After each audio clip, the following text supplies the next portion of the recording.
Nope, this is not clickbait. This is 100% the best sorceress farming build that you are going to find on the internet.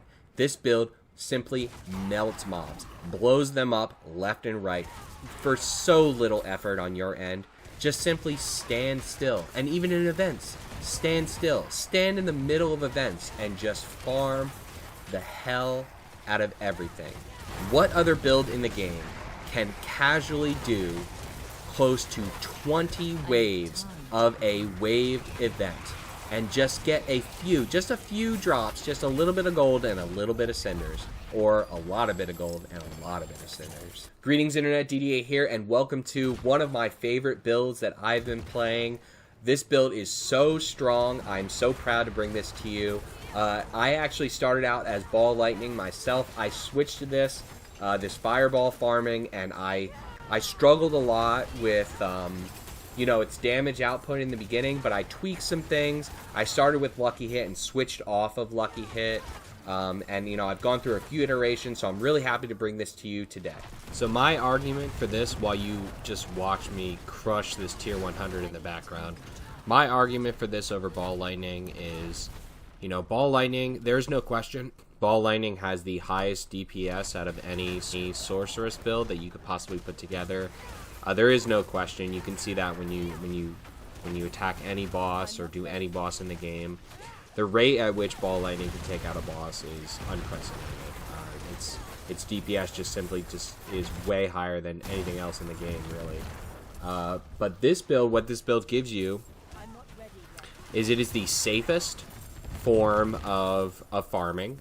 You can always keep a distance between your enemies and stay away from all the nasty CC, the nasty floor stuff, and the big melee attacks. The melee attacks that the Sorc has the lowest armor of any class, and being able to keep that distance and take as little melee damage as possible is very important. The other point to this, why this might be better than Ball Lightning for farming, well, it is, in my opinion, better than Ball Lightning for farming, and that is also because of the high AoE damage. This build just simply can spray across an entire screen. The Ball Lightning has a very small area of effect right around your person. You actually have to run into the mobs in order to damage them. So you get to a place with Ball Lightning where you're limited by your mobility, because you actually have to run to mobs in order to damage them.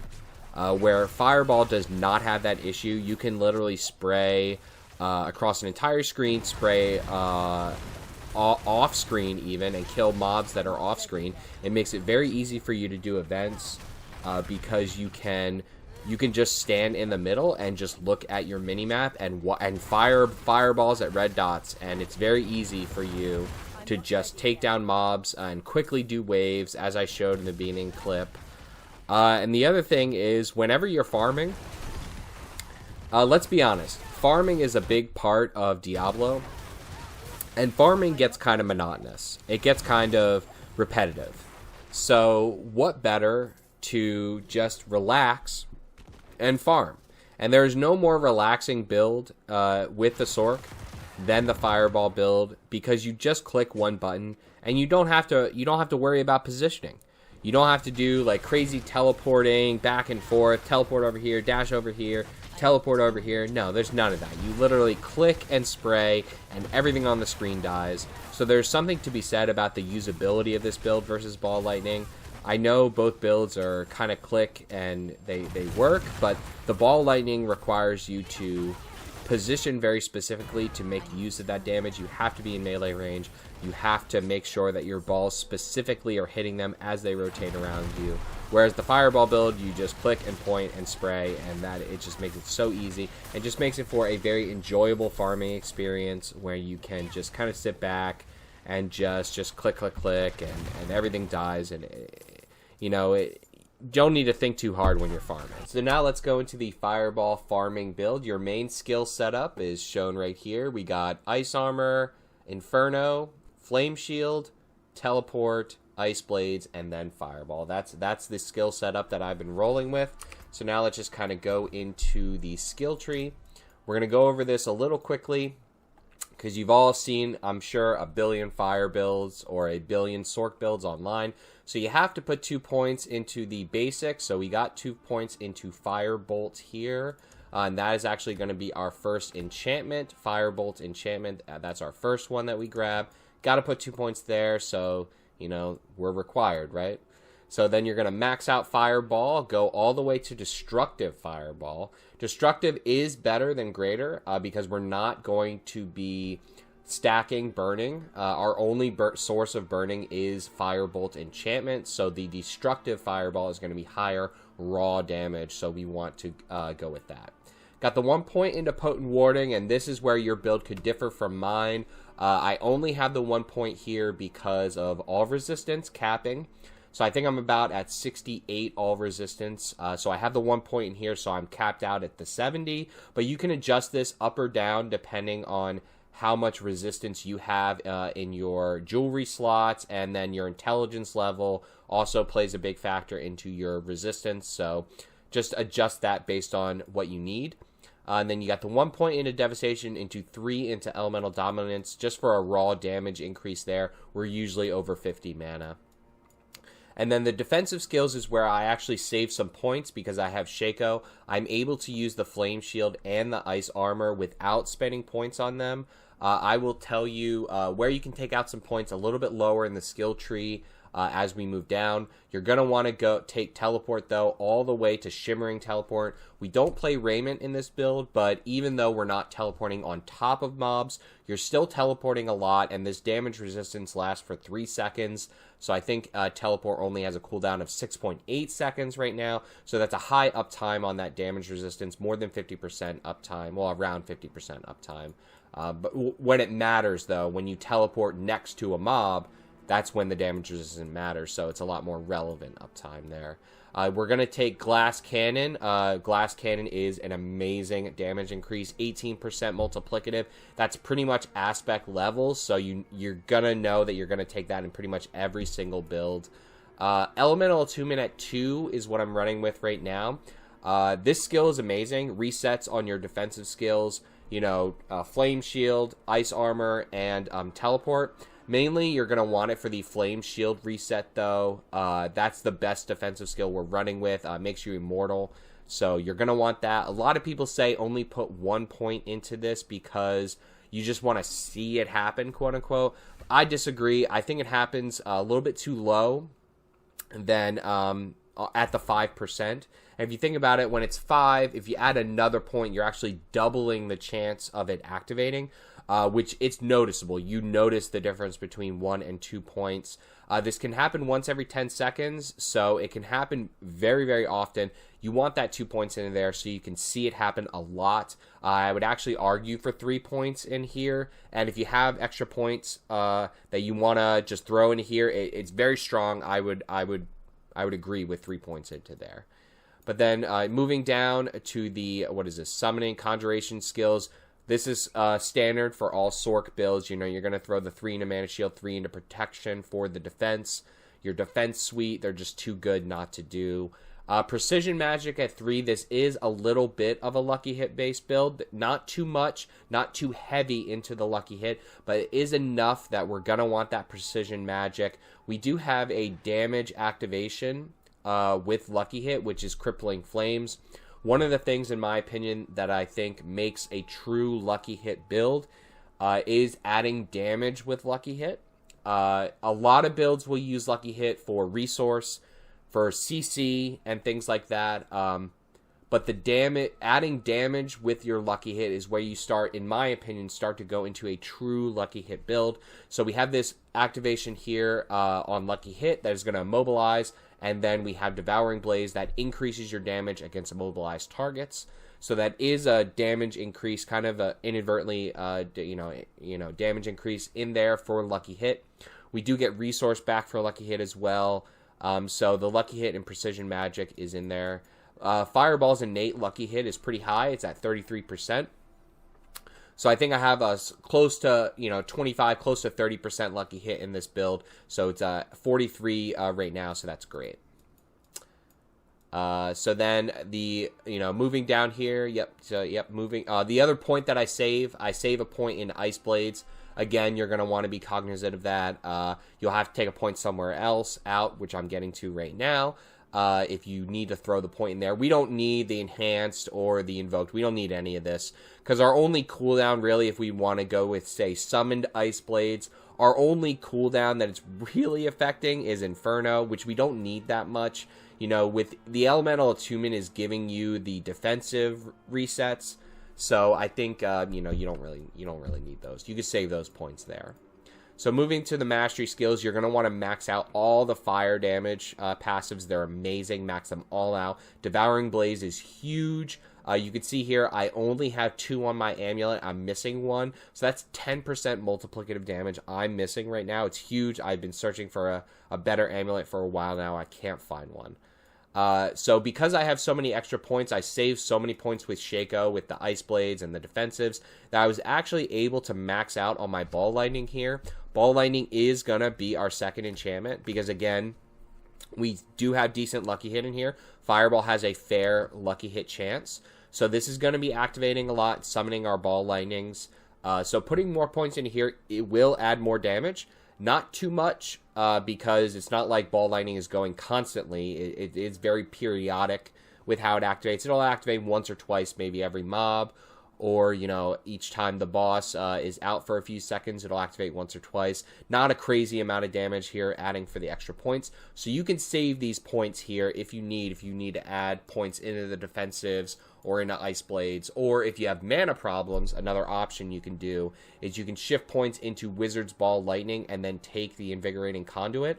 You definitely don't need the points here unless you're going into Invigorating Conduit. I don't have that much mana problems, so I could save the points here, but if you had more mana issues, you definitely could go into Wizard's Ball Lightning with Invigorating Conduit for the Crackling Energy mana. So that's an option there for you to shift some points around.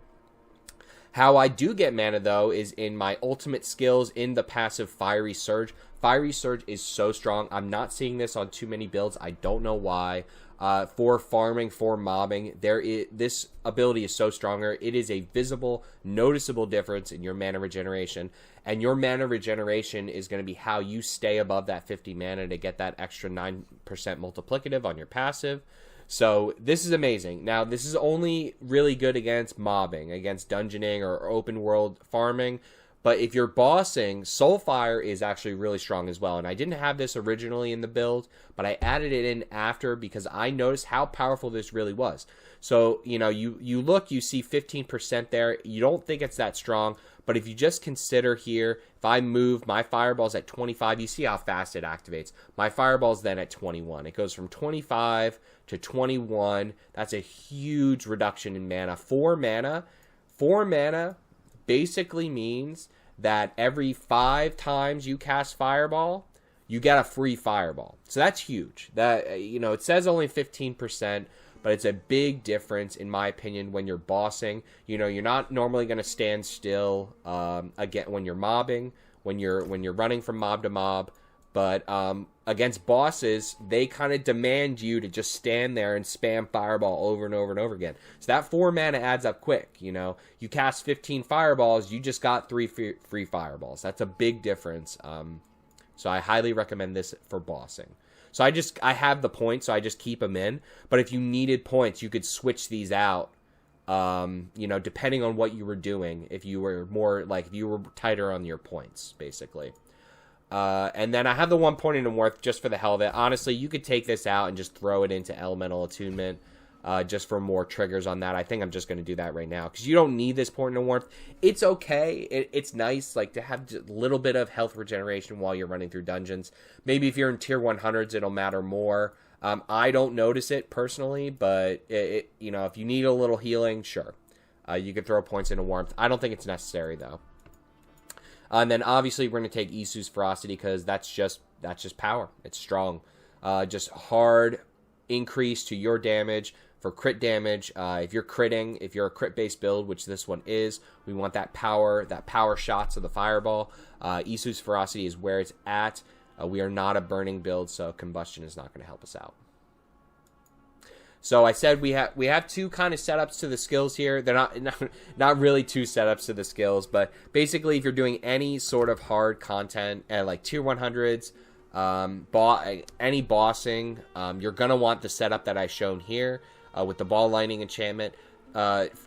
Reasons are twofold. One, because ball lightning will add DPS, like raw DPS, when you're fighting single targets, and a lot of times when you're fighting hard content, you know, you'll have that one elite that stays by, and it just seems like you just can't kill it. Or if, like, you're fighting a boss, chances are they're going to be single target. So that's where the ball lightning enchantment comes in, adds a little bit more single target damage, and then additionally allows you to activate the lightning damage on your Tal Rashas very easily.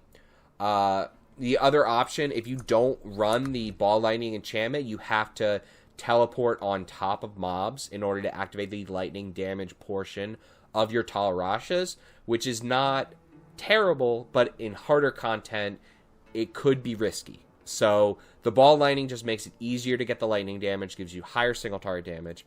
Now, if you're speed farming, this is not your speed farming setup. If you're speed farming in the open world, you know, you're getting your whispers, you're killing your hell tides, and you just want to farm as fast as possible, you switch out the ball lightning enchantment for the fireball enchantment. And that is just simply because you will just one-shot every mob. Once you get one kill, which the fireball will kill, everything will just die. And you'll just one-shot mob after mob, bomb, bomb, bomb, just one-shot everything. So then, you know, the ball lightning matters less if you're just one-shotting everything. So that's why you switch it out. But again, for harder content, you want the ball lightning in there. So now we're going to go into the Paragon board. We'll go into the insanely complicated Paragon board. First thing here on your starter board, you're going to go up and you're going to grab Elementalist. And you're also going to grab Resilience. These are great. The Resilience is great for a lot of max life. You know, you're getting 8% max life here, and resistance, and obviously you want non-physical damage as the most important damage stat that you have, because that's going to increase all your damage. You're going to go up, grab the intelligence nodes, and come over here and socket in Elementalist. Elementalist is excellent, especially when you're running Tal Rasha, because you're going to easily get the 15% multiplicative. It's also going to increase the power of your elemental balance and your erudite nodes, giving you even more resist all and non-physical damage. So that's great. I am actually grabbing every single non-physical damage node that I can, so I would recommend that as well. And then your resist all, I'm not grabbing this one because I simply don't need it. So, you know, you can adjust here, you know, grabbing this magic node and this magic node as you need, and grabbing more resist all if you need them. So you're going to come up here and you're going to go to the Enchantment Master board. We're not going to grab the Enchantment Master node, but we are going to come over and then grab, a lot of people call this the heart of the Sorceress builds here, and I would agree with that. This is kind of the heart here, because you got these two amazing non-physical damage nodes here, so you're going to want to grab both of them, and then as well as the max life up here is excellent. So yep, grab all those non-physical damage nodes, grab as much damage as you can and as much life as you can. You can see I'm missing the one life node here. I would like to grab it, but I don't have enough points to. Come over here, and this is where we're going to place the reinforced. There's a decent amount of willpower that you can grab early on as you're moving over. There's willpower nodes here and here, so that's all good. You actually don't even need that node there, so I can actually throw that. Hey, we're optimizing in real time. I don't need that intelligence node there, so I can actually just throw that into the max life. So that's great.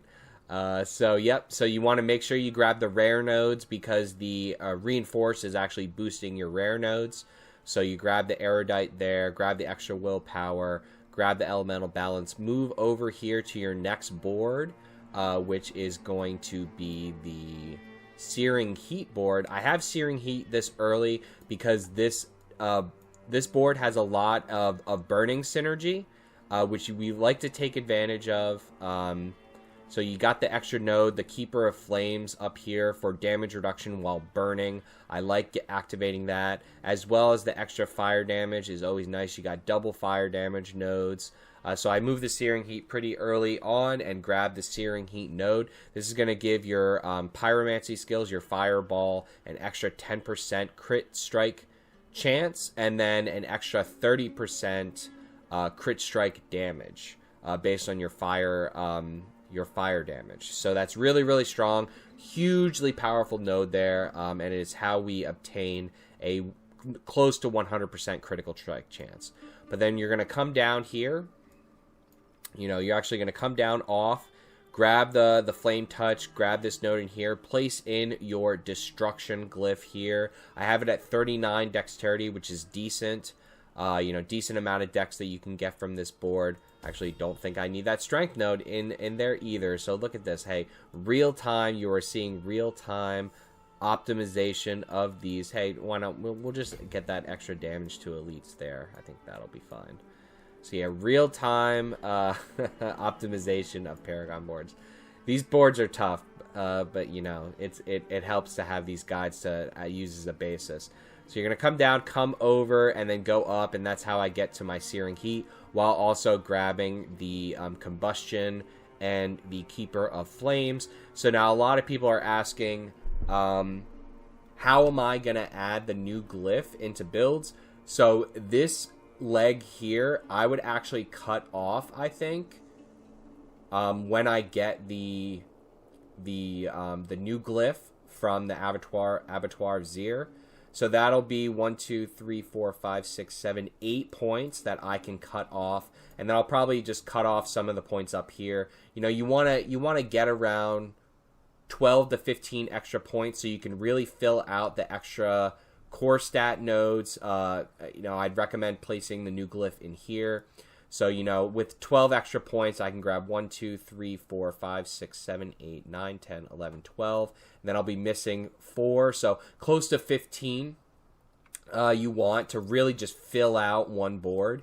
So, that'll be 8 points that you can save there by cutting this off. You'll lose the damage reduction from burning, which really sucks. But I'll have to play around. But that's my plan right now, to cut off that leg right there for when we get the extra glyph. So you're going to then come down, grab the ashes again, because it's just nice to grab. You could actually remove this. You don't really need it, but it's an extra 10 intelligence. You could remove that, but then you have to grab that dexterity node, come down, grab this dex, and then come down here to your next board, and that is I think this is the other fire board, right? The Burning Instinct board. So the Burning Instinct board, I love. It's an excellent board. I actually am not using it to the full advantage. I love this node over here that gives armor and damage reduction from elites. Amazing. I'm so sad that I don't have that node. It is 1, 2, 3, 4, 5, 6, 7, 8 points. So I'm really sad that I don't have it, but I wanted to fit both the Frigid Fate and the Searing Heat in here, so I had to cut some points somewhere. I guess I could cut these if I wanted to get the extra armor and damage reduction from elites. Damage reduction from burning is kind of similar, so that's an option. But really sad. If I had any more points, I would immediately plug in Safeguard because it's amazing.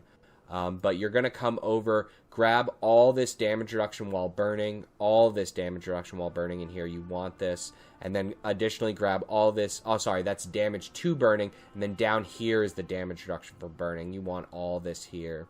So you're going to kind of jump around on the side. This is actually where I throw in Unleash. I don't see a ton of people using this. I love Unleash.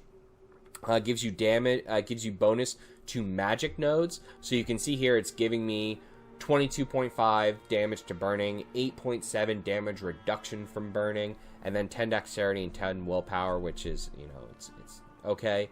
But then, what it's giving you is after spending 50 mana, you get 6.7 increased damage and 6.7 increased mana regeneration. So I have this in here.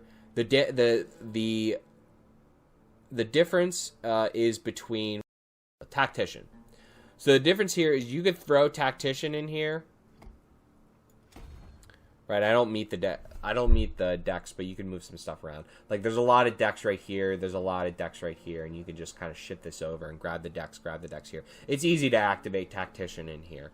But, so here's the difference, right? So, like, this Tactician will give you a boatload of intelligence. It's going to give you more damage reduction from burning and more damage to burning enemies than your Unleash will. So you can see the difference. What do you go down? You lose like 3% damage to burning, 3% damage reduction from burning. So that's significant. However, you're gaining a little bit of mana regeneration. And I like this. This is just my preference. I've tried both. I prefer having the little bit of extra mana regeneration. Because, again, it just helps, like, you don't have to worry about it, and it kind of smooths it out. You know, the lucky hits kind of brings mana sporadically, so I like to have a little bit more even mana regeneration, so that's why I have that in there. And then you're going to come down and come over. This is another node down here that would be really nice. Damage to burning enemies and damage to elites. But you have to spend a lot of points to get there. You know, 1, 2, 3, 4, 5, 6, 7, 8, 9. So one more, I mean, it sounds simple, like one more point. But, you know, you're getting 2 magic nodes with that 8 points. So it's actually more than that. You're only getting the 1 magic node here with the 9 points. It's actually more than that. So you're going to then, for your, what is this? Your 5th board, you're going to come over here to your Elemental Summoner board. The reason we have this at the 5th board is you can actually activate this Keeper of Elements here. I currently do not have it active. I don't have high enough intelligence, but 750 intelligence is actually really easy for you to get. If you just shift some things around, you could very well easily get that that node there. So that is an option for you, which is why I have it this late. But unfortunately, I don't have it active right now, but I'm sure I could if I had just moved some stuff around. So you're gonna come over here and grab this quick for the non-physical damage and resist all. Come over and up, grab this extra resistance in here. Make sure you grab that dexterity over there to put in your exploit glyph. This works great with the Vampiric Powers to make exploit, which we'll go over in a second. And then you'll get that extra damage against vulnerable enemies. And then you want to come over here just to grab the extra dex to activate your exploit. Come up, grab the dex nodes up here as you're coming up to your final board, which is the Frigid Fate board. This gives you the bonus multiplicative damage against vulnerable enemies. Again, really easily done with the Vampiric Powers. Now, when we lose the Vampiric Powers, I always like to think about when we lose the Vampiric Powers, you're going to want to shift some things around in this build. We'll actually likely end up dropping the Ball Lightning enchantment for the Frozen Orb enchantment in order to activate Vulnerable. It has a way to activate Vulnerable, because right now the Vampiric Powers are giving us pretty much permanent Vulnerable with Lucky Hit. So, and that we will lose that when we lose Vampiric Powers, which will make the fire build, it's difficult to grab Vulnerable on the fire builds right now, so we'll have to adjust for that later. But you're going to come up and grab all this dexterity to activate your Flame Feeder glyph for the extra 10% multiplicative against burning enemies and extra damage to burning enemies. Make sure you grab this dexterity up here. Grab those dexes, the +7, and then you're going to come over and through the vulnerable damage node, grab the extra vulnerable damage, and then grab your Frigid Fate there for the multiplicative. This is huge. The Frigid Fate is huge. The 30%, right now for me it's at 28, but the 38% multiplicative is massive. If I take this out, I will visibly notice my damage drop off. It is a massive damage node, which is why it's so important to grab the extra non-physical damage to boost this, and then also the Vampiric Power to create vulnerability, and then, like I said, we'll have to adjust for that when we lose the Vamp Power. So now we'll just briefly talk about the Vampiric Powers. Pretty standard here. You're going to use Ravenous. I think every single build is using Ravenous in the game right now. The only thing I want to note about this is the Lucky Hit, chance to give you attack speed. You can see right now it's at 56%, 56.8, but when I dash, it actually goes up to 80% for that 3 seconds that you have the movement speed from the Essu's Heirloom. So you actually have 2 abilities that are scaling with your movement speed right now. So you're going to want to dash a lot while you're playing. It's just you're constantly dashing. You're constantly getting that 80% attack speed. And the important thing to note is that 100% attack speed is actually capped for attack speed. So you want to be really aware of that it's really easy for you to overcap on attack speed while we have this Ravenous power in right now. So a lot of people kind of question, you know, should you be using the Ancient Flame? You know, how much power is that actually giving you? You just want to be aware that you may be overcapping on attack speed because you got the 10% in the Gloves of the Illuminator, you got the 50% with Ancient Flame, and then you have the periodic 60 to 80% from the Ravenous. So that's just something to consider, and we'll talk about that when we talk about the gear. Next up, you have Infection. If you're running Tal Rasha's Ring, you're going to want to put Infection in there. It gives you an extra 15% multiplicative damage on everything, so just too good there. You know, if it just said 50% multiplicative damage on everything, we would use it. So the fact that you're doing poison damage, yeah, it kind of matters. Not really. We just care about the Tal Rasha Ring. And then we go with the Accursed Touch and Prey on the Weak combo to make everything have a Vamp Curse, and then make everything with a Vamp Curse be vulnerable. And then you do an extra 16% multiplicative as well to vulnerable enemies. Very, very strong. This is huge for your damage. This is our main source of vulnerability. And when we lose this, it's going to hurt, and we're going to have to adjust the build for it. And then the final power is kind of our flex power, I would say. So this is the one power that I would say you kind of swap out. Right now I'm using Sanguine Brace because I like it when mobbing. It gives you another layer of defense, and then it also gives you the 8% critical strike chance.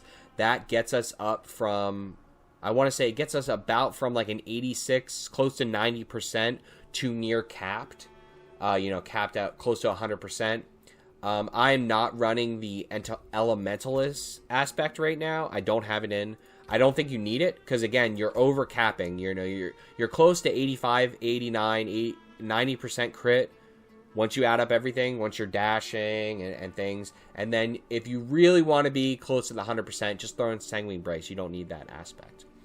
But for bossing, it's hard to maintain the Fortify if you're just bossing. So often I will just throw in the Anticipation for the extra cooldown reduction and the extra damage on Inferno.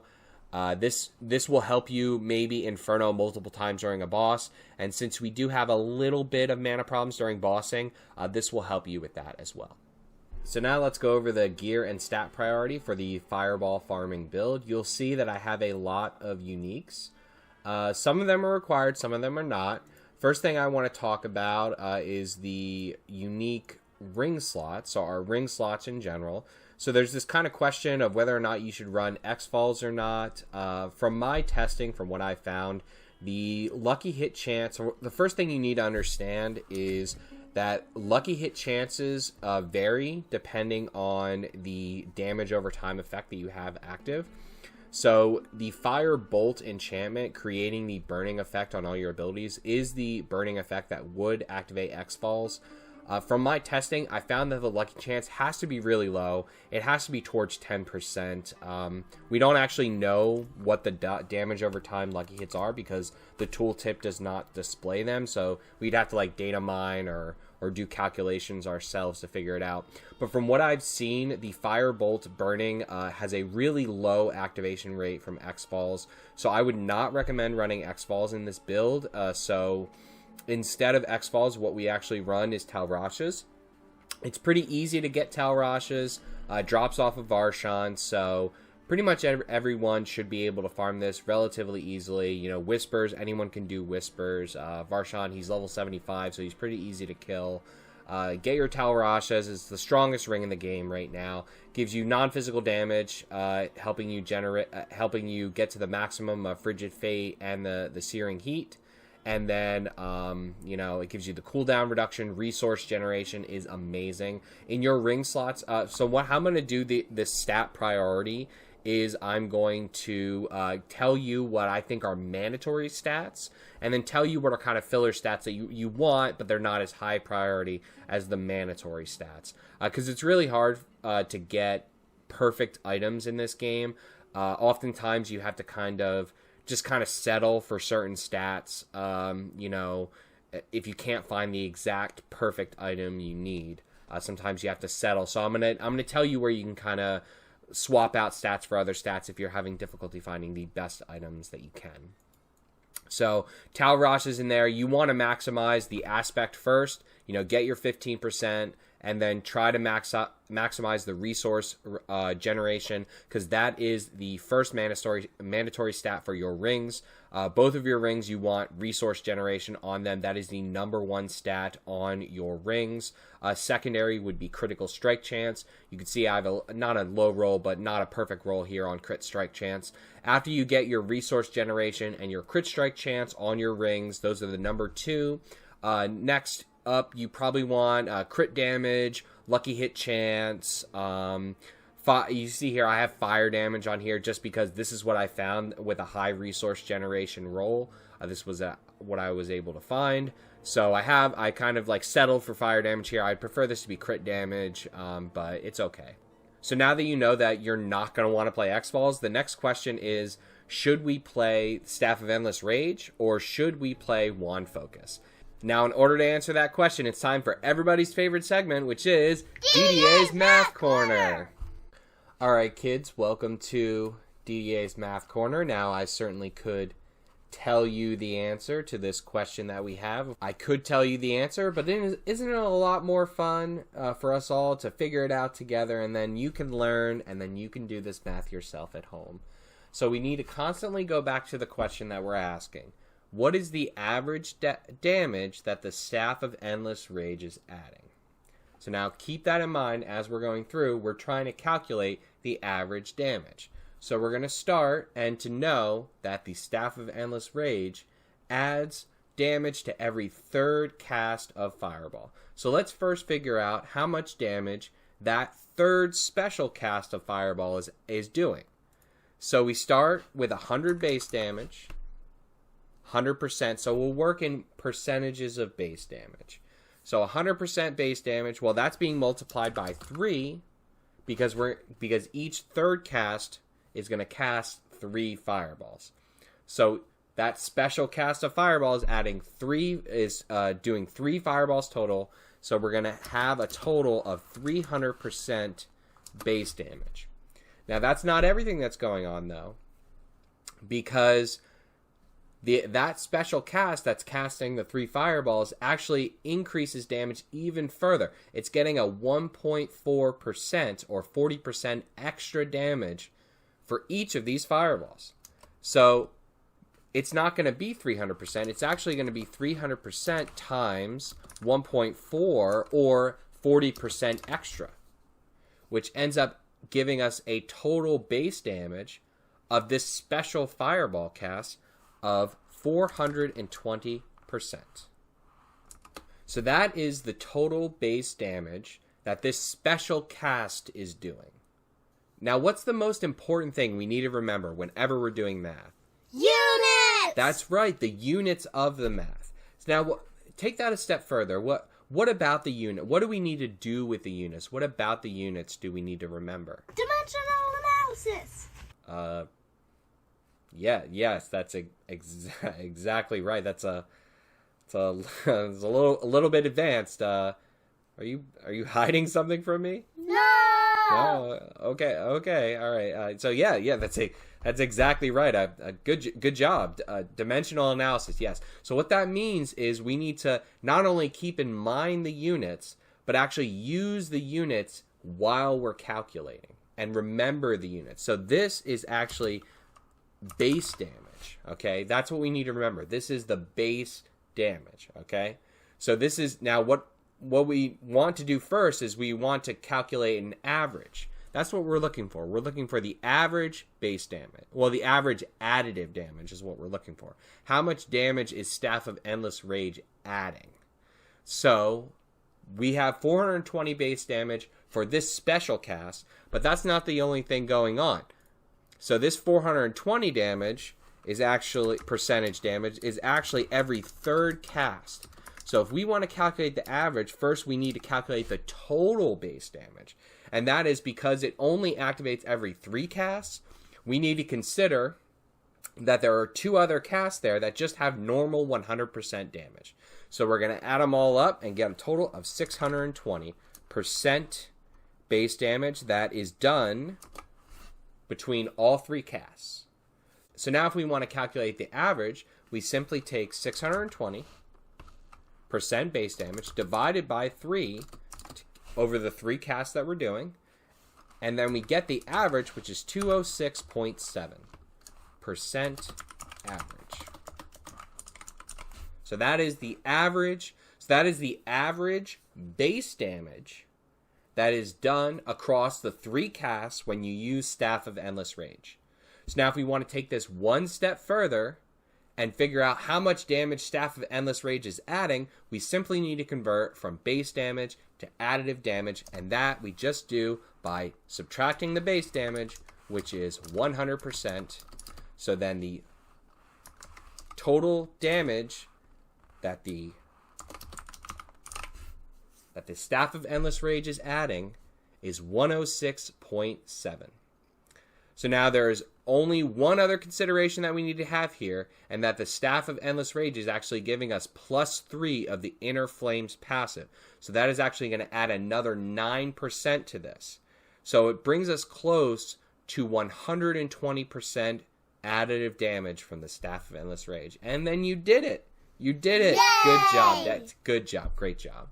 So now that Professor Didier showed you a little bit of math, you should be a little bit familiar about why we took this choice that we did, which was to not go with the Wand and Focus and go with the Staff of Endless Rage instead, because the Staff of Endless Rage, when all is said and done, and you do the math, it's adding close to 120% multiplicative damage average across your casts of Fireball. That's insane. That's an insane damage increase. So if you just cut it in half and consider what's the level of damage that my aspects need to hit to meet a comparative result to the Staff of Endless Rage. So you have the 120, you cut that in half at 60. So each aspect of a Wand and Focus would need to add about 60% multiplicative damage in order for you to kind of meet this power that's given to you by the Staff of Endless Rage. That's not feasible. Usually aspects will add between 20 and 30% damage, unless it's a really, really powerful aspect. Fire really doesn't have those options right now. So Staff of Endless Rage is where it's at. 120% multiplicative damage, approximately, by this single item. You notice it. It's amazing. So Staff of Endless Rage, best in slot for this build. Use it, set it, and forget it. So those are the only 2 mandatory uniques.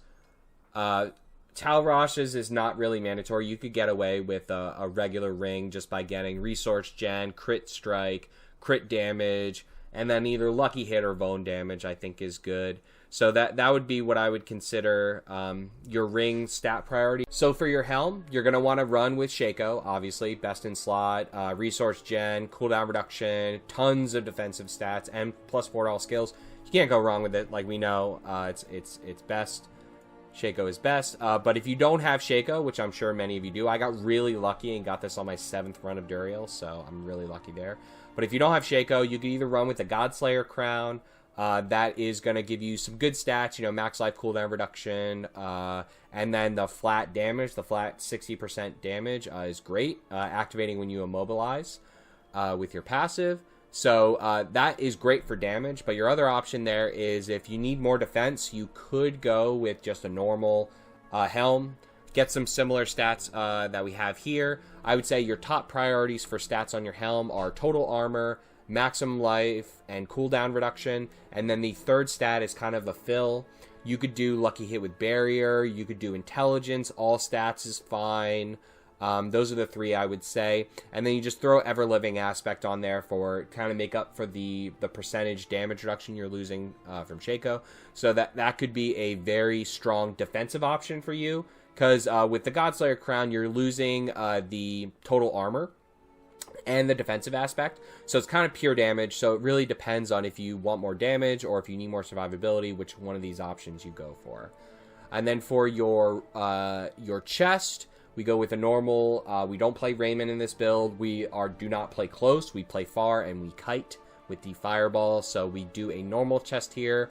Top priorities: total armor, damage reduction from distant, damage reduction while burning enemies is top priority as well. Then you can get some max life in there, normal damage reduction from close, kind of mix in those there. You want total armor 100%, and probably damage reduction from distant. I would say those are the two must-haves.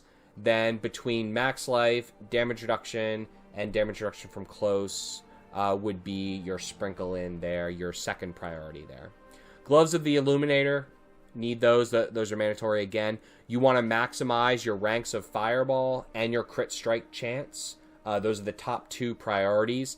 Other than that, you want a high attack speed, but we're overcapping with attack speed anyway with the Ancient Flame aspect on our ring. So we are overcapping. So there actually is an argument to be made to use the accelerating aspect instead of the Ancient Flame, because I think with accelerating allows you to overcap on attack speed, and so we are overcapping about by, I think, maybe 30% with the Isu's Ferocity Ancient Flame, maybe even more than that. So I think we're overcapping 10. Yeah, it's actually close to 40. I think we're overcapping. So the accelerating will actually allow you to overcap and get up to 115% attack speed with a maxed out Ravenous. You're fully maxed out on that by dodging, like I showed earlier. So there is an argument to be made there to swap this out. And if you want absolute maximum DPS, you can do that. I chose to just go with the overcap because I figured I wanted more consistency with the staff, the slow attack speed of the staff. I wanted more consistency, like to be at that cap more consistently. Also, I like to build my builds based on, not on I don't like to completely rely on the seasonal mechanic. So, once the seasonal mechanic runs out, we're definitely going to want to have Ancient Flame over accelerating because we won't be overcapping anymore. But that's just a consideration for you to have. Then your pants, you want Tibalt's Will. This is kind of cornerstone. For an end game build, I'm saying this is cornerstone because you need that resource regeneration. You can get away with a lot less resource gen in this build, which is why I don't run the Metamorphosis Vamp Power for the extra unstoppable resource regeneration. You don't need it. If you needed more resource, you could switch out this Flex Power, the Sanguine Brace, for the Metamorphosis power, and then that will give you another activation of Tibalt's Will for resource. I didn't think I needed it, which is why I swapped it out. So that's just my recommendation there. But the Tibalt's Will is just 100% needed. You're not really gaining much from playing another defensive slot, another pants defensive slot in this build. You can kite very well with this build, so you don't need the extra defense. So you're gonna want the damage of Tibalt's Will.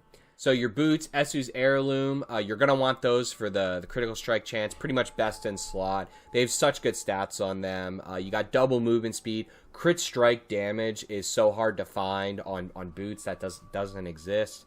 So awesome crit strike damage. Mana cost reduction, amazing. And then the 30% crit strike chance per your movement speed. So standing still, we have about 45% crit chance. That's not including the bonuses that we're getting from Searing Heat, as well as Isu's Ferocity. So that's closer to 60% base. And then when we dash, we get even more from Esu's Heirloom. So we have actually 67.8. So then you add the 15%, you're going closer to 83% crit. And then if you then decide to use the Sanguine Brace, that's another 8% crit. So you're actually at about 91% crit strike chance. So that's just showing you the importance of not only Esu's Heirloom, but also how important it is to dash around. You know, you're getting the extra Ravenous and the extra crit, so you want to dash around a lot. And so there's this question of whether or not you want to use Elementalist Band. I see a lot of, or Elementalist, the Elementalist aspect. I see a lot of people use it. To me, this is just overcapping on crit way too much for this build. If you're running Esu's Heirloom, to me, there's no reason to run this. It's really hard to activate too. Like casting above 100 mana, you need to invest a lot of the Paragon board into extra maximum mana. You'll probably need to get some maximum mana rolls on your rings too, just so you can ensure that you're always getting this to activate. To me, with Esu's Heirloom and with the extra crit we're getting on our board, and with the Vamp Power, it's not needed. It's only going to give you like 10 to 20 at most crit, and that's just like kind of half the power of the aspect, considering how hard it is to activate the ability. I don't see this as necessary. If you didn't have Talrashas, I would just run with a conceited aspect, just to give you another 25% multiplicative when you have a barrier. That's much better than using the Elementalist, in my opinion. But moving on down, so yep, we talked about Staff of Endless Rage. The last slot that we need to talk about is your Amulet. This is the hardest slot to fill. Your top stats for this, you're going to want mana cost reduction, 100% mana cost reduction, and then Ranks of Devouring Blaze. Those are your two locked in, mana cost reduction and Ranks of Devouring Blaze. After that, movement speed is really important for your Esu's Heirloom and your Ravenous, so I would probably put movement speed as a third slot in there. And your fourth slot is kind of a flex slot. You can have cooldown reduction in there if you want the extra cooldown. You can have total armor in there, and as the Abattoir of Zir is getting closer, I'm definitely going to find another amulet slot that I can just kind of throw in here to test out in the Abattoir if I need more armor. Being that we're from distance, we can get away with a little bit less armor, so I have the cooldown on here right now. But if I find in the Abattoir I need more armor, I'm going to swap the cooldown for total armor % on this amulet. And then the aspect that you want in here, 100% is of 3 curses. This is giving you extra crit strike damage and doubling the bonus against healthy targets. And you want that extra 50%. Normally it's 40%, so it's giving you an extra 20% crit strike damage, and then an extra 40% on healthy targets. Is a huge damage increase. So you want this on your amulet 100%. So there you have it, ladies and gentlemen. So I hope you enjoyed my guide for a speed farming fireball build. This build is amazing. It farms so quickly. Like I said, I played tons of fireball. I played tons of ball lightning. Ball lightning was the first Sorc that I actually played. So I've gotten well used to both fireball and ball lightning. You know, there is no comparison in terms of DPS. We all know ball lightning is the strongest DPS build. We know that. But there's a lot more that goes into what is the best build depending on what you're doing. And if you're farming mobs versus farming bosses versus trying to push the highest level content you can, you know, a lot goes into that. And so this fireball build allows you to have high damage from a distance. So it may end up being the best for the Abattoir of Zir. We'll have to see. I plan on trying out both builds, both ball lightning and this fireball build in the Abattoir, and seeing how far I can get with both. But thank you for tuning in. Please hit that subscribe button if you enjoyed this content. Please like, hit the bell so you get updates. We're going to be pushing out a ton of new builds. We have budget builds that we're going to release that use no uniques. So if you're interested to see builds that you can make in the game without any uniques, no unique requirements, then hit that subscribe button. Stay tuned. We'll be coming out with tons more content.